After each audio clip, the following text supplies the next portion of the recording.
ഭാഗ്യം, മഹാഭാഗ്യം. സർവരക്ഷകനായ സാക്ഷാൽ സുബ്രഹ്മണ്യൻ തിരുവവതാരം ചെയ്തു കഴിഞ്ഞു. ഈ ദിവ്യ ശിശുക്കളെ പാലൂട്ടിപ്പോയിട്ട് വേണം. പിന്നവർ നാട്ടിലെ താരക പെൺകൊടികൾ തന്നെ വേണം.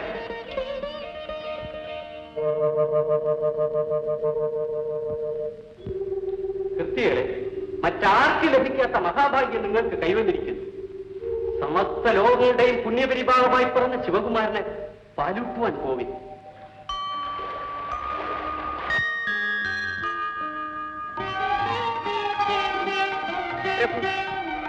തേജസ്വികളായ ഈ ശിശുക്കൾ ഏതാണ്? ഇവയുടെ ദർശന മാത്രയിൽ എന്റെ ആത്മാവിൽ ആനന്ദം തിങ്ങി നിറയും. ഈ ശിശുക്കളെ മാറോടണച്ച് ലാളിക്കാൻ എന്റെ കരങ്ങൾ വെമ്പൽ കൊള്ളുന്നു. അതിനെന്താണ് കാരണം? ഈ ശിശുക്കളുടെ മാതാപിതാക്കൾ ആരാണ്? ദേവി, ഈ ശിശുക്കൾ ആരെയാണ് ഉറ്റുനോക്കുന്നതെന്ന് ശ്രദ്ധിക്കൂ.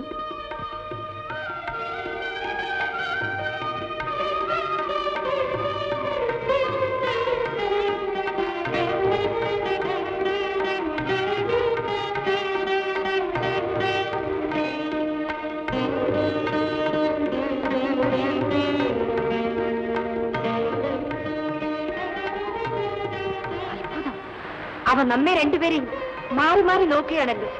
അതിലെന്താണ് അത്ഭുതം ദേവി? മാതാപിതാക്കളെ മക്കൾ തിരിച്ചറിയേണ്ടതല്ലേ? എന്ത് മാതാപിതാക്കളോ? അതെ. നാമോ? ദേവി, ഷഡ്രൂപം കൈക്കൊണ്ട ശിവശക്തി സംയോഗ ഫലമാണ് ഈ കുമാരൻ. ദേവിക്കിവൻ സ്കന്ദൻ, നമുക്ക് ഗുഹൻ, ഈ കൃത്തികകൾക്ക് കാർത്തികേയൻ, ഗംഗയ്ക്ക് കുമാരൻ, അഗ്നിക്ക് മഹാസേനൻ, ശരവണത്തിൽ പിറന്നതിനാൽ ശരവണൻ. മഹായോഗിയായ ഈ കുമാരന്റെ വീരകൃത്യങ്ങൾ കാണുവാൻ പ്രപഞ്ചം അക്ഷമമായി കാത്തു നിൽക്കുകയാണ്. ദേവി, മടിക്കാതെ മകനെ മാറോടണച്ച് ചൈതന്യാമൃതം പകർന്നു കൊടുക്കൂ.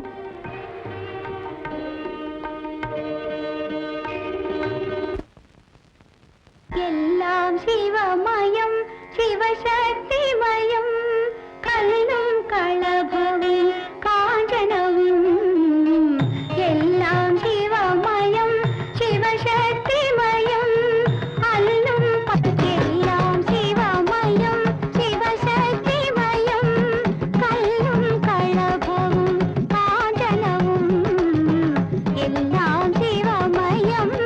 നിങ്ങളുടെ ജോലി എന്ത്? സൃഷ്ടികർത്താവാണ് ഞാൻ.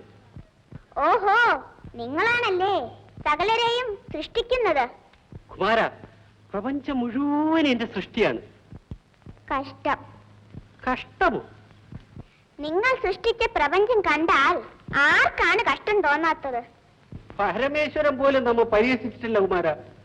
പിതാവൊരിക്കൽ നിങ്ങളുടെ ഒരു ശിരസ് നുള്ളിയെടുത്തതേ ഉള്ളൂ അല്ലേ? അതിരിക്കട്ടെ, നിങ്ങൾക്ക് വേദങ്ങൾ അറിയാമോ? നല്ല ചോദ്യം. വേദവിധാതാവാണ് ഞാൻ. അറിയാമോ ഇല്ലയോ അത് പറയൂ. മുഴുവനും അറിയാം. ശരി, ആരംഭം ഒന്ന് ചൊല്ലൂ. പരീക്ഷിക്കുകയാണോ? അല്ല, പഠിക്കാൻ. എങ്കിൽ ശ്രദ്ധിച്ചു കേൾക്കൂ. ഓം. നിർത്തണം. അതിന്റെ അർത്ഥം അതിന്റെ അർത്ഥം പറയാൻ. ഓം എന്നതിന്റെ അർത്ഥം പറഞ്ഞുകൂടെ? നിങ്ങൾക്കറിയാമോ എന്നാണ് ചോദിച്ചത്. കൊള്ളാം. എനിക്ക് അറിയാമോ എന്ന് സംശയമോ?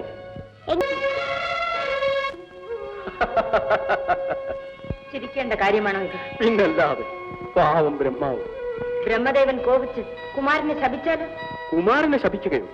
ദേവി, നിന്റെ പുത്രനെ നിനക്ക് ഇനിയും പൂർണ്ണമായി മനസ്സിലായിട്ടില്ല. ആഹാ, ഇതാര്?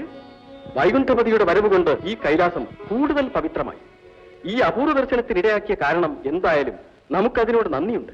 കാരണം കൂടാതെ കൈലാസത്തിൽ വന്നുകൂടി ഓങ്കാരപ്പൊരുളായ അവിടുന്ന് ആ ആദിമന്ത്രത്തിന്റെ അർത്ഥമറിയാൻ സ്വന്തം പുത്രന്റെ മുൻപിൽ ശിഷ്യഭാവത്തിൽ നിൽക്കുകയോ? നാരദ, നാം ഇപ്പോൾ അനുഭവിക്കുന്ന ആനന്ദം അവർണ്യമാണ്. ഓങ്കാരത്തിന്റെ പൊരുൾ നമ്മുടെ പുത്രൻ ശരിയായി ഗ്രഹിച്ചിട്ടുണ്ടോ എന്ന് നമുക്കറിയണ്ടേ? അതിന് ഇതിനേക്കാൾ പറ്റിയ മാർഗമുണ്ടോ? മാത്രമല്ല, ഏത് മഹാതത്വവും ആരിൽ നിന്നായാലും ശരി അത്യന്തം വിനയത്തോടെ ശിഷ്യഭാവത്തിൽ സ്വീകരിക്കണമെന്ന മാതൃക നാം വേണ്ടേ കാട്ടിക്കൊടുക്കുവാൻ? ദേവദേവ, ഈ മഹാമാതൃക ലോകത്തിന് മാർഗദർശകമായി വരും തലമുറ ഇത് വാഴ്ത്തി സ്തുതിക്കും. പിതാവിന് ഉപദേശം ചെയ്ത് വേദജ്ഞനായ പുത്രൻ, പുത്രനിൽ നിന്നുപോലും വിജ്ഞാനം ശ്രവിക്കാൻ മടിക്കാത്ത വിനയസ്വരൂപനായ പിതാവ്, പുത്രൻ ഉപദേശിച്ചതും പിതാവ് ശ്രവിച്ചതും അതിദിവ്യമായ ഓങ്കാരത്തിന്റെ മാഹാത്മ്യം, ഇത് വിശ്വമെങ്ങും മാറ്റിനിക്കൊള്ളും പ്രഭു, വിശ്വമെങ്ങും മാറ്റിനിക്കൊള്ളും.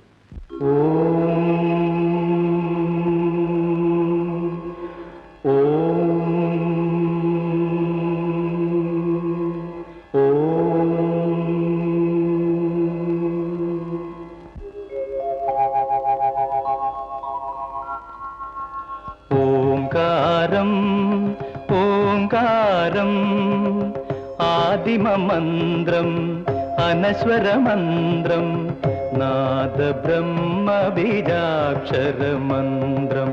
ഓംകാരം ഓംകാരം ആദിമമന്ത്രം അനശ്വരമന്ത്രം നാദബ്രഹ്മബീജാക്ഷരമന്ത്രം.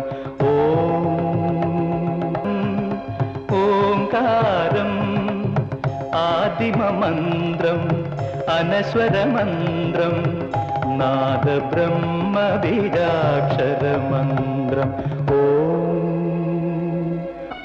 നീ എവിടെ പോകുന്നു? അച്ഛന്റെ അടുക്കിലേക്ക്. അരുത്, അച്ഛൻ ദേഷ്യപ്പെടും. എന്നോടോ?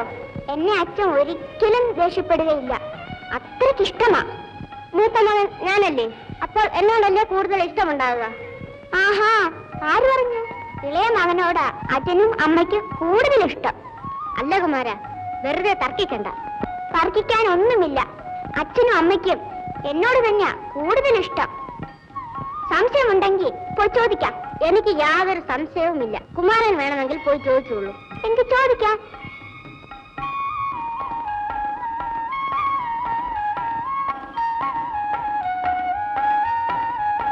അച്ഛാ, എന്നോടല്ലേ കൂടുതൽ ഇഷ്ടം? സംശയമുണ്ട്. അമ്മയ്ക്കോ? നീ അത് പ്രത്യേകം ചോദിക്കണോ കുഞ്ഞി?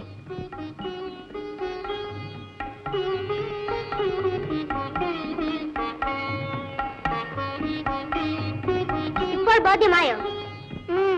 ആയി. എന്താ? എന്നോടാണ് കൂടുതൽ സ്നേഹമെന്ന് അച്ഛനും അമ്മയും പറഞ്ഞു. എന്ത്?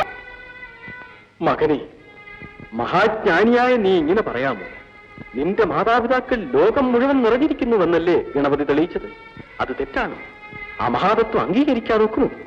മകനെ, തത്വത്തിൻപൊരുളായ നീ തന്നെ ആലോചിച്ചു നോക്കൂ. മത്സരത്തിൽ പരാജിതനായെന്ന് നീ കരുതുന്നത് എന്ത് മൗഢ്യം! നിന്നിലും മുതിർന്നവനല്ലേ ഗണപതി. ജ്യേഷ്ഠനോട് തോൽക്കുന്നത് അനുജന് അവമാനമാകുമോ? നിങ്ങൾ രണ്ടുപേരും തമ്മിൽ ഞങ്ങൾക്ക് ഭേദമുണ്ടോ? ഇല്ല കുഞ്ഞ്, നീ ഒരിക്കലും പരാജിതനല്ല, അവമാനിതനുമല്ല. ശാഠ്യം വെടിഞ്ഞ് കൂടെ വരൂ. ഇല്ല, ഞാൻ വരില്ല. എന്ത് വരില്ലേ? എല്ലാം ഉപേക്ഷിച്ച് ഇവിടെ നിൽക്കാനാണോ ഭാവം? അതെ. ഭേഷ്, ദേവസേനാപതിയായി അസുര നിഗ്രഹം ചെയ്യേണ്ട നീ ഈ പണ്ടാരവേഷത്തിൽ പാറപ്പുറത്ത് കഴിഞ്ഞാൽ ഭംഗിയായി. ഗുഹ, ഇന്ദ്രാദി ദേവകൾ നെടുനാളായി അനുഭവിക്കുന്ന നരകയാതനയ്ക്ക് അറുതി വരുത്തുവാനല്ലേ നീ അവതരിച്ചത്? അധർമ്മത്തിന്റെ കഴുത്തറുക്കേണ്ടവൻ അഭിമാനത്തിന്റെ പേരിൽ കർത്തവ്യത്തിന് പുറംതിരിഞ്ഞാൽ ധർമ്മത്തിന്റെ ഗതി എന്തായിരിക്കും? ദേവലോകം ദൈത്യന്മാരുടെ മുഷ്ട് അനുഭവിച്ച് മൂകമായി നിലവിളിക്കുന്നത് നീ അറിയുന്നില്ലേ?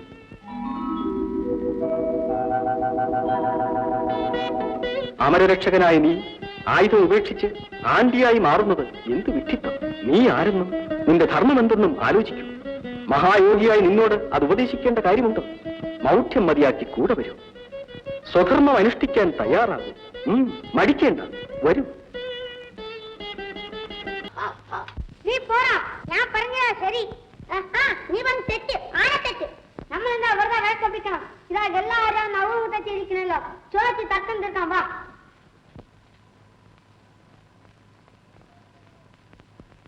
അമ്മൂമ്മേ, ഞങ്ങൾ തമ്മിൽ ഒരു തർക്കം ഒരു വാക്കിന്റെ അർത്ഥത്തെ പറ്റിയാ.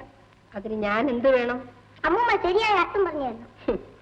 വെറും ഒരു വാക്കിന്റെ അർത്ഥം പറഞ്ഞു തരാൻ ഞാൻ വേണോ? നിങ്ങളുടെ വാദ്യാരോടോ മറ്റോ ചോദിച്ചാൽ പോരെ? ഒന്ന് പറഞ്ഞു തരൂ അമ്മൂമ്മേ. ശല്യപ്പെടുത്താതെ പോവും കുട്ടികളെ. മുരുക, മുത്തശ്ശി, മുത്തശ്ശി. ആരാത്?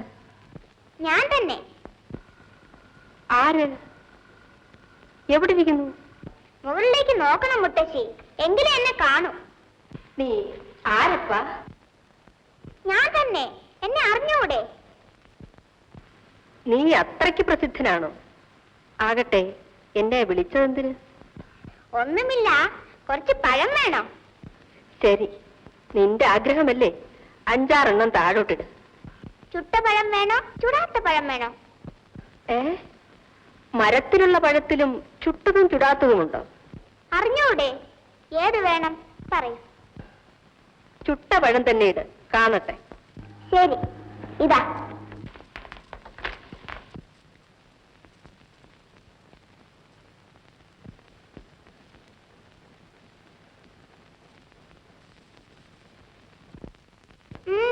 ഊതുന്നത് എന്തിനാ? പഴത്തിന് ചൂടുണ്ടല്ലോ. എന്ത്? ചുട്ടപഴമാണല്ലോ കിട്ടിയത്.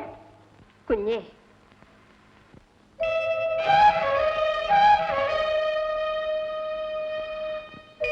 കുഞ്ഞേ, നീ ആര്?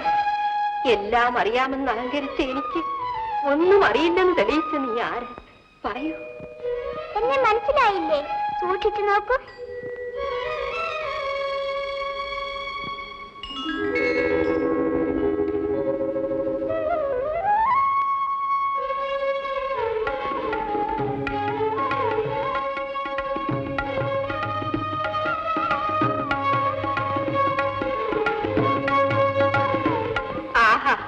മുരുക, കരുണക്കടലേ, എന്തിനീ പരീക്ഷ? അവിടുത്തെ അടിമയായ ഈ കിഴവിയോട് എന്തിനീ വിനോദം? അവേ, അറിവ് ആർക്കും നിഷേധിക്കാൻ പാടില്ല. അഹങ്കാരം ആർക്കും നല്ലതല്ല. ആഹാ, ജ്ഞാനസ്വരൂപമേ, മാപ്പ്. അവിടുത്തെ മുമ്പിൽ കേവലം അജ്ഞയായ ഈ കിഴവിയുടെ അപരാധം കൊടുക്കേണമേ. ഓം നമോ നാരായണായ. ഓം നമോ ദേവസേനാപതി, ദേവസേനാപതി, ദേവസേനാപതി, ദേവസേനാപതി, ദേവസേനാപതി. ദേവേന്ദ്ര, എന്റെ ജോലി പൂർത്തിയായി.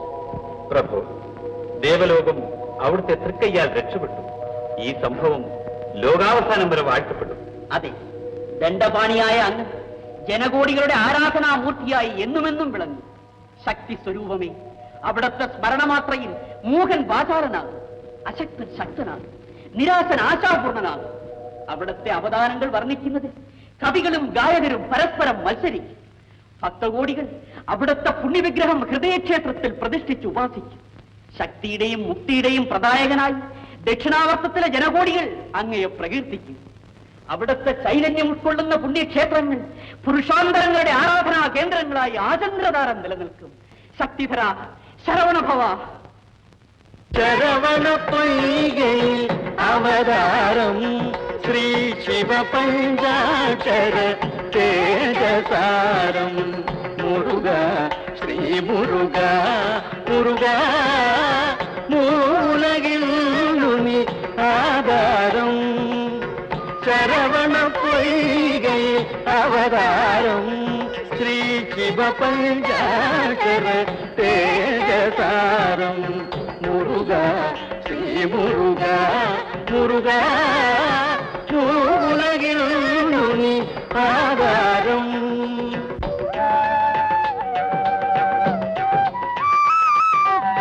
ഹിമഗിരി നന്ദിനി ലാളിച്ചു വളർത്തിയ കമനീയ രൂപനം ശ്രീ മുരുക. ഹിമഗിരി നന്ദിനി ലാളിച്ചു വളർത്തിയ കമനീയ രൂപനം ശ്രീ മുരുക. പ്രണവാർത്ഥസാരം ഉമാപതിക്കാദ്യമായി ഉപദേശം നൽകിയ ശ്രീ മുരുക. ശരവണ പൊയ്കയിൽ അവതാരം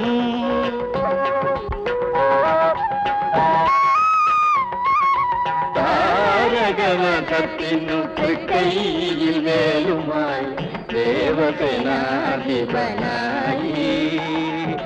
താരകവധത്തിനു തൃക്കൈയിൽ വേലുമായി ദേവസേനാധിപനായി. രത്നകിരീടമണിഞ്ഞു തിരിച്ചൊണ്ടു എത്തിയ ശ്രീ മുരുക, മുരുക. ശരവണ പൊയ്കയിൽ അവതാരം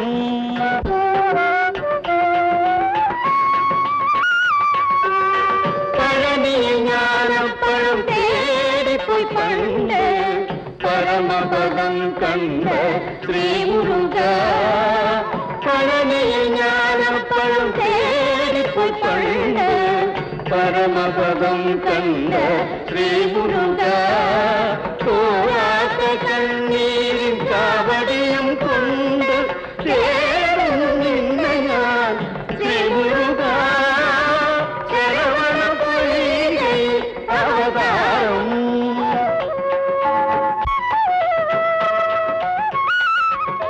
തേടിയ വള്ളിയെ വേണികരിച്ചൊരു വേണിമലയിലെ ശ്രീമുരുക തേടിയ വള്ളിയെ വേണികരിച്ചൊരു വേണിമലയിലെ ശ്രീമുരുക അഞ്ജനമയിലാടും നിൻ തിരുനടയിങ്കൽ അഭയം നൽകണേ ശ്രീമുരുക ശരവണ പൊയ്കയിൽ അവതാരം ശ്രീ ശിവപഞ്ചാക്ഷര വേദസാരം മുരുക ശ്രീ മുരുക മുരുക